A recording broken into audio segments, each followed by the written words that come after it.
gabaabsinee iddoo tokko wajjin ilaallee na dubbiftu na gargaartu Luqaas boqonnaa 5 lakkoofsa tokko iddoo kana namni wallaalee jiru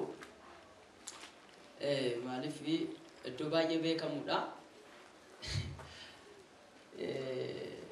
Wantoota garaagaraa keessa wanti keessa namni irraanfanne waan nyaatamtu keessa waan nyaatamtu kana namni immoo jarraan fuudhu waan ta'eef qurxummii qaba tiksichi. Kanaaf beektodhee yaada tokko boqonnaa 5 lakkoofsa tokko kaatanii amma 11tti qassinii teenye dhaggeeffanna. Gaaf tokko Yesuus bishaan ciisaa Genesaar jedhamu bukkee dhaabata ture. Namoonni baay'een immoo dubbii Waaqayyoo isa irraa dhaga'uudhaaf wal dheebuudhaan isatti bu'an. Bidiroon lama qarqara bishaanichaatti hidhamanii argee qurxummii qabduunis keessaa ba'anii kiyyoo isaanii hin dhiqu turan. Bidiroota sana keessaa isa kan Simoon yaabee Simooniin bidiroo isaa bishaanitti buusee qarqara irraa xinnoo ishee gara gidduutti akka butuuf gaafate. Achumaan taa'ee bidiricha irraa jara in barsiisa ture. Dubbii isaa erga dhaabee booddee Simooniin gara tuujjubichaatti hiqi qurxummii qabuudhaafis kiyyoo keessan darbadhaa jedhe. Simoon immoo deebisee yaa barsiisaa edaal kan guutuu baay'ee itti dadhabne homaas hin qabne amma garuu erga ati dubbatte dubbii keetiif jedhee kiyyichaa nan darbadhaa jedheen.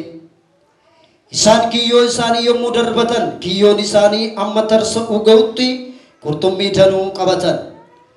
Hiriyoonni isaanii bidiruu biraa keessaa kan turan dhufanii akka isaa gargaaraniif hawwatan.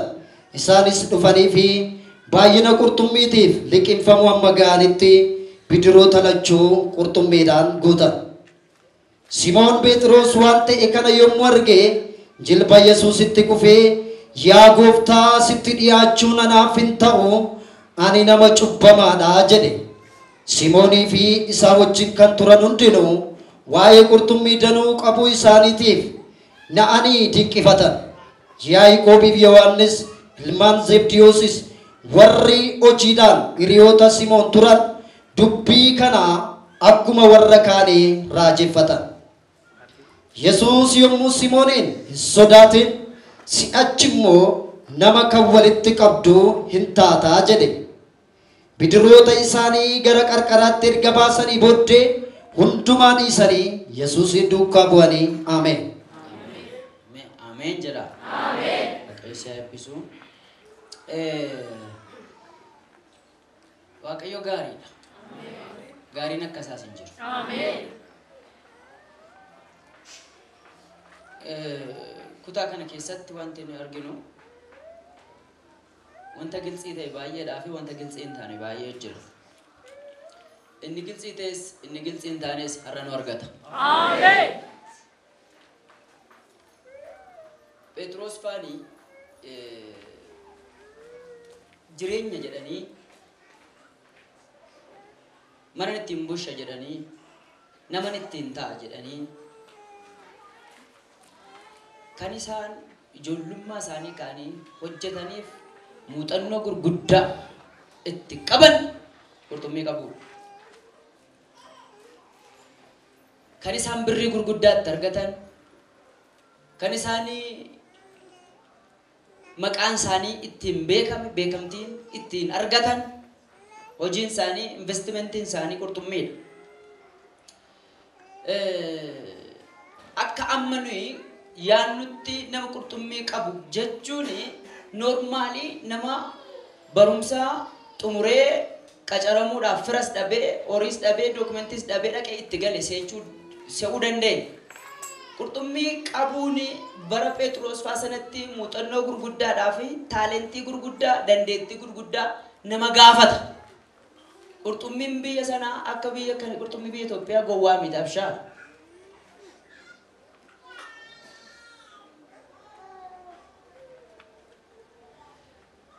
Beekamtii isaan qaban kanatu jala dukkanaa'e. Dandeettii isaan sila qabna jedhantu hojjechuu dide. Ni birata isaan qabeenya isaan har'a bakka harka keenya gala akkuma kaleessaati jireenyi keenya akkuma kaleessaatti har'a hin argannaadhani mana ijoollee abdachiisanii haadha manaa abdachiisanii maalu abdachiisanii Phexros firiyoonni isaa jira bakka an arganna hoo jedhanii manaa ba'an gaafachi garuu ta'uu dide. Kaleessa qabaa turre oti deengadda qabaa turre oti nu guutaa ture waan ta'eef har'a sedhanii konfidensiidhaan deeman muuxannoo kaleessaa hojjechuu dide. Dandeettii isaan kaleessa qaban hojjechuu dide. Dandeettii bishaan irra deemuu isaaniitu zeeroodhaan jalaa baay'ate. Dandeettii qurxummii qabuu isaanii zeeroodhaan jalaa baay'ate. Mikinaati isaa maal jettanii yoo gaafattanii Yesuustu dhufaa jira. Fagoortu.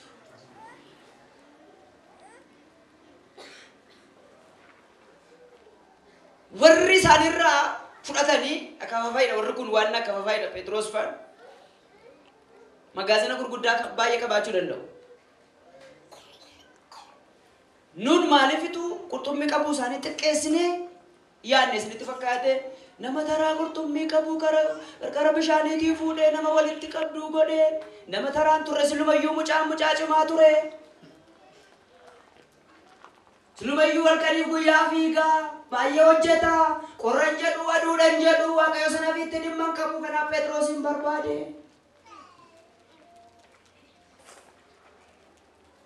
Kanaaf Phexros fa'aa kana maal godhaniif sammuu keessa nu kaan isinitti fakkaate kanaan dur bakka ijoollee hojii dhabdee kiyyoo ishee fudhattee qurxummiin hin jettu laata deemtu godhanii akkasumatti investeroota isaa. Yesuus dhimma kee qabaa jedhee. Ameen. Sagantaa waaqayyoo keessatti guyyaa tokko keessa macaafa kanarraa waaqayyo sana fitti fayyadamee hin beeku. Kanaafitu gara warra rafaa jiru dhiisee gara warra saatii malee bishaan bira taa'u bira dhaqe.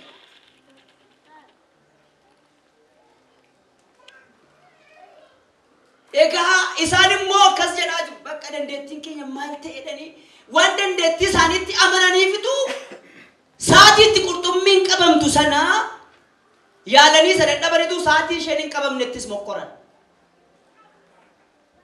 Namni cimaan taane tokko saatii hojjechuu danda'u duwwaatti hojjeta malee saatii hojjechuu hin danda'amnetti yaalu. Jarri kun cimoodhaan jedheeman. Ati buraayyuu keessa kan teessi koo kabbaadiidha. Ati kun moo? Nama si biraati ati kabbaadii wayitii medhi. Isinin nufaa jira isin hordofaa isin callumaa jira hordofaa. Namni tokko har'a bidiruun isaan filatama. Ameen. Ila kanuma turme keessatti akkas. Turme keessantu bidiruun kee har'aan filatamti. Ameen. Beekan dhaawus qabeetaa. Amma sin argatanitti dha. Nama si biraan nakaa godhe bidiruun kee filatamteetti. Bidiruun kee filatamteetti. Amma namni bidiruun isaa filatame duwwaa waan hin jiru naa dhagahu. Ameen. Kan koo filatamteetti. Ameen. Bara 2004 kana asinan korra taa'ama. Asirraan koddeema. Asirraan koddeema. Ta'eera. Harka kee ol kaasi ta'eera.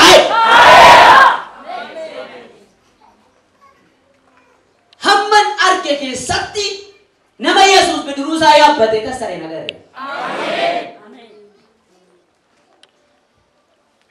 Waan dandeettii isaanii kana waan kaleessa qabaa turan kana waan kaleessa beekan kana waan kaleessa yeroo darbatan itti guuran kanatu har'a dide. Saatii itti qaban sana iyyuu fixanii ka'aniitu saatii qurxummiin itti hin qabamnes hin galluu jedhanii ta'aniitu eegan.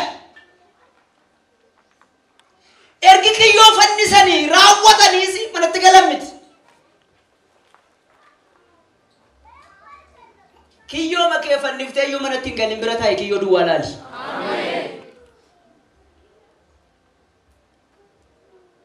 Warri Israa'el akkas jedhan kiraara keenya qilxuutti barraabne dhoqqee badhiitutti deebineedhan. Phexros fa'aa immoo akkas jedhan miiccineerra keenyeerra garuu eessa jirra achuma jirra. Miiccitus keessus kanaan booda hin ta'u jettus achuma taa'e. Maaliif wanta Phexros fa'aan qabatan dandeettii isaanii beekumsi isaanii duwwaa jalaa ta'e isinitti fakkaate Yesuustu karaa ga'ee jira. Gaafa nama barbaadu dandeettii kee isa kaleessaati wajjin barnoota kee isa kaleessaati wajjin beekumsa kee isa kaleessaati wajjin utuu hin taane haaraa ka'eetu mana barumsaa si gashuuf. Waan isaan beekan hundumaa harkaa rukuteetu gaafa dhaqu al tokko tokko ani hojii akkasii qaba ture waaqayyuma ta'oo hojii isaatiif na barbaade duwwaadhumarraa hojii keetii wajjin akkasii barbaadu yoo barbaadde hin danda'amu. Warra qofaatti baasuu barbaadu garuu kan isaanii harkaa gatee kan isaa harkaa qaba.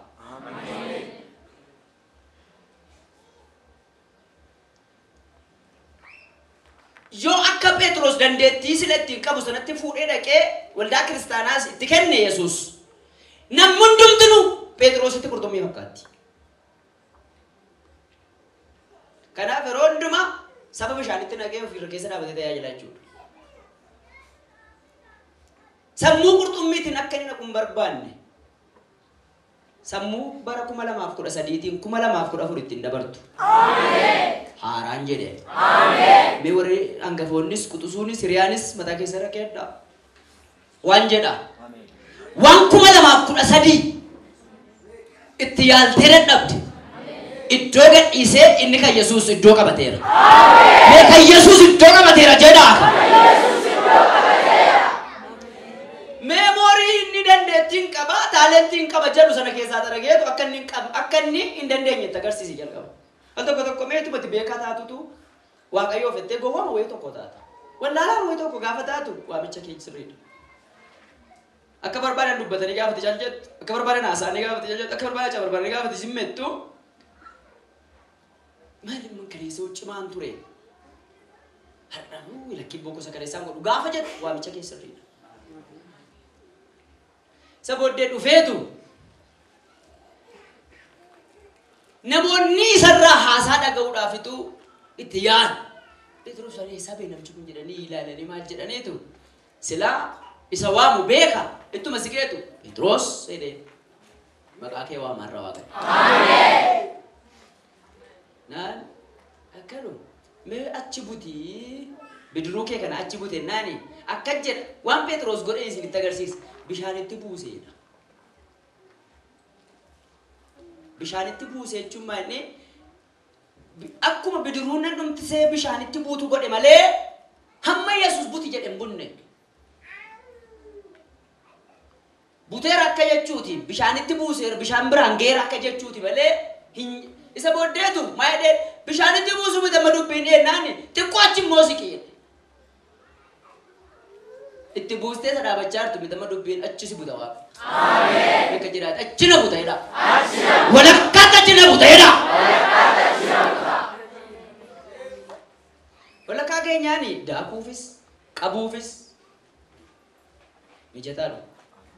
Isa booddee irra taa'eetu haasaa jalqabe hin barsiise. Hamma barsiisee raawwatutti waan tokko hin dubbanne.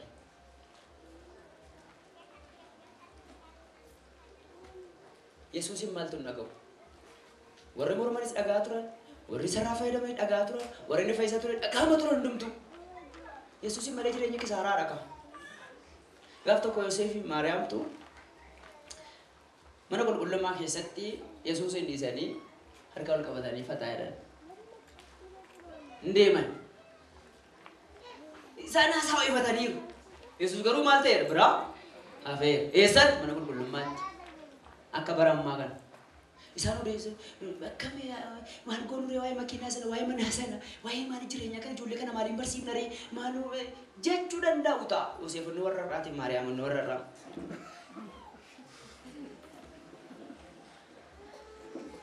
Akkam goona ree amma mucaa kana Yesuus eessatti guddifna ree Yesuus kana akkam goonu ree eessa keenyu ree waan jedhaa mari'ataa deeman fakkaata.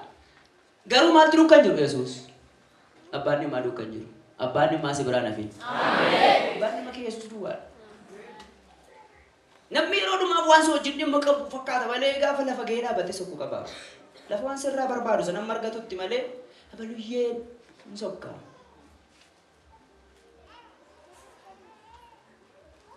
Amma barbaadu argatutti duwwaa. Isa booda ituma deemanii tizzisaan jedhee tizzisee jedhu. Ameen. Yesuus mana qulqullummaatti hafe namni bakka keessa yaa. Akka jedha macaa. Walitti qabna bolootaa maal gaariidha. Ani eebba koo achi namni eebba barbaade eebbeessa jira walitti qabamu qulqullootaa keessa jira. Macaafa jedha akka.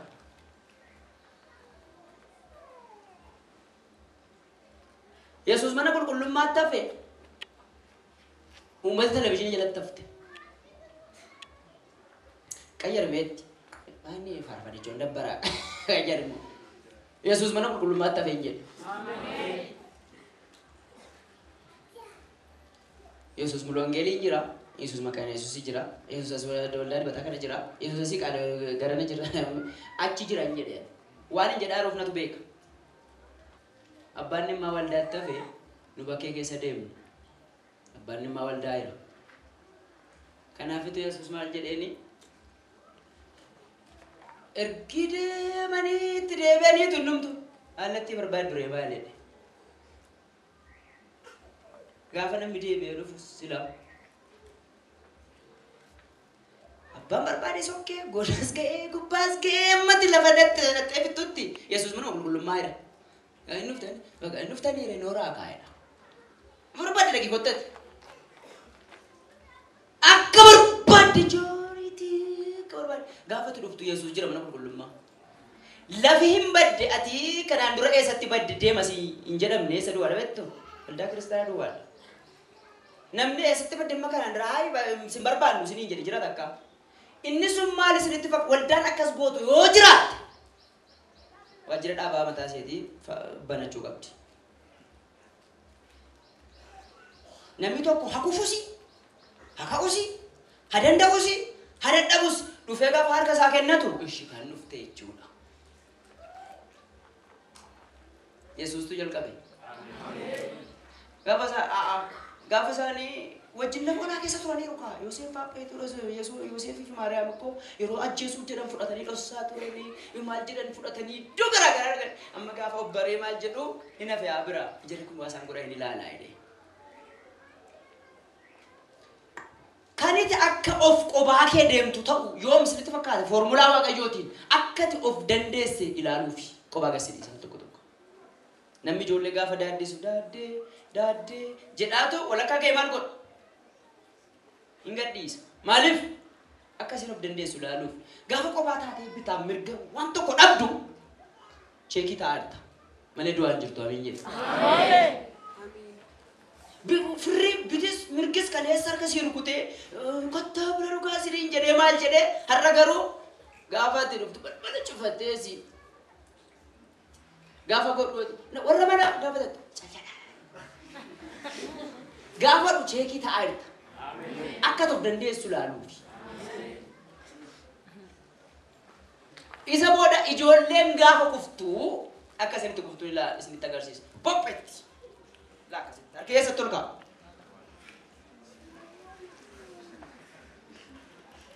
Gaafa tokkoftu yoo harka si qabu dhufan jedhee. Amen. Andaandee hin Yesuus yagillaachin argee bakka nama kan nama cubbamaa fakka hin taane wayitti aarti goona miti ree. Abala cubbamaa dhabnee indee ba'ee boo addaatte kottati. Dhali doona biraas gaafa tokkoftu harka sitti qabale. Amen. Isa darramsaa oolte waan barbaadde gootee rukutu. Nufi immoo gaafa tokko ishee harka sitti dhibe. Amen. Jabina Maariyaam fi Yoosef keessa waan ajaa'ibeetu deebi'uu isaaniiti. Irraanfachuun isaanii baay'ee nan danqine. Nama waan ta'aniif. Haati mucaasee yoo irraanfatte yoo waan ta'eef jiraachuudha. Isa booddee hin banneedha. Yesuus hin dhiibnee dhufneedha. Akka mannaan itti deebinan maran. Deemsa sila deeman itti deeman. Yesuus hin dhiisanii deemuu wanta inni miidhaa isaa isinitti hima. Taa'ee kee gaddala. Hamma silaa fuulduratti deemtutu keessa sichi deemta.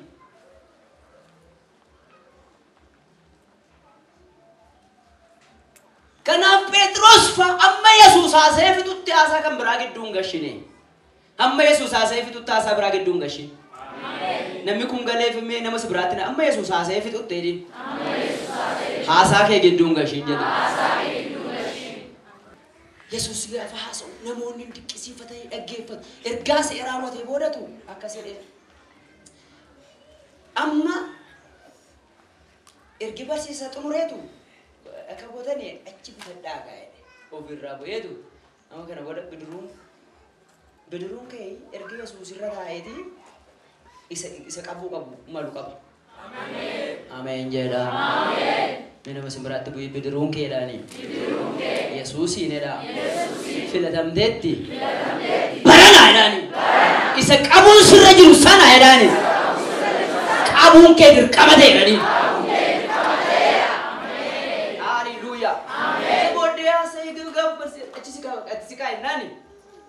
Waan namatti tolu qarqara bishaanii sanatti hidhamee kan jiru bidiruun lama. Kan caafame namoonni baay'een immoo bishaanicharraa akka fayyadaman beekamaa lama duwwaan ta'u warri kaan fannisanii sokkan hin galan bidiruu achuutti dhiisanii galan warri kaan immoo waan fe'atanii galan fakkaatu warri lamaa kun teessee meeddi inna lama keessaa iyyuu tokko filamaam isa si bira taa'u keessaa filame maqaa Yesuusiin. Isinumtu wal bira jechuudha. Kan filamu eenyuudha ta'u harka keessa ol kaasame waan jedha. Arraba koo duukaa waaqayyo jira, arraba kee duukaa waaqayyo jira. Harraa jedhime.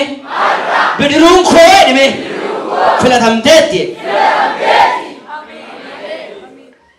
Phexros buuti bakka walakkaatti jedhe. Phexros duwwaatu buutee miti. Mi garmaachuu nagar. Namittiin duukaa buufatteetti.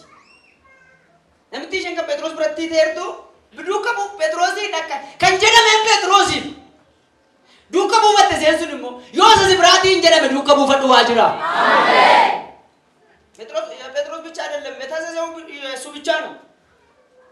የተፈታው ግን የሱ ብቻ አልነበረም። kan butadhu walakkaatti dhaben Phexrosin namichi suni dhaqee hiikee duukaa buuse bare. Yeroo inni ollaa keetii hiikamee gadhiifamu dhamtee teessa miti duukaa buuta. Amen. Mee iyyiti biraana foonii jedhime.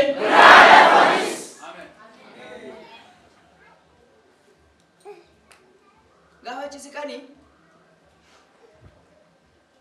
warra bidiruu toora ala baase tataaniiru bidiruu makkee toora ala baasimme hacacabdu adadabdu abullooftu meeqa jechuun bishaanirraan fageesse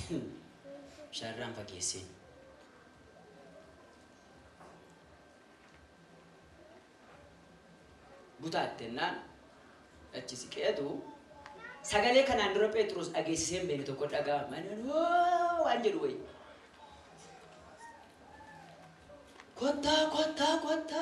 Kottaa. Kaleessa gadda shan isa ta'u kudhas ta'u meeqas ta'u jenna. Ishaarraan lakkaa'amte yaa. Gosa seetiin lakkaa'amte. Waan formulaan qabne harka keenya gashuu waaqayyo. Ameen.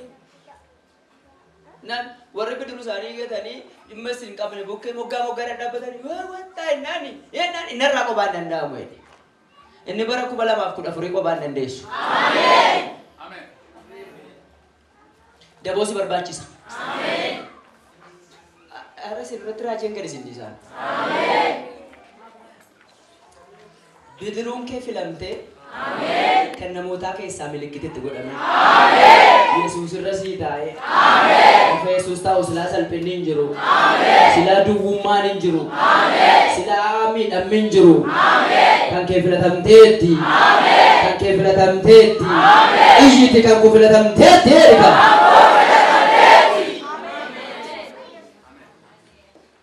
Isa booda warra moggaa jirus warra dhiyoo jirus itti fiigan. Gaafa waa guutu innumti fira kee hin taane illee akaakayyuu keenya irratti wal geenyaa jedha. Qilleensa lafatti jirtu beeku lafatti jirtu. Miskoolii illee sitti hin gooneem. Isheen asaasana maal ishee koone baakii. Ishee faa sitti hin ergineem. Arra gaafa garuu kiyyoon sun guutu. Ana ilma boolaatiin beektaati lee bucaasa shanaffaa dandeetiin bucaasa. Nama amanuuf harka isaa ol fudhatu. Anoon maqaa gooftaa Yesuusiin kiyyoon kee guuteera.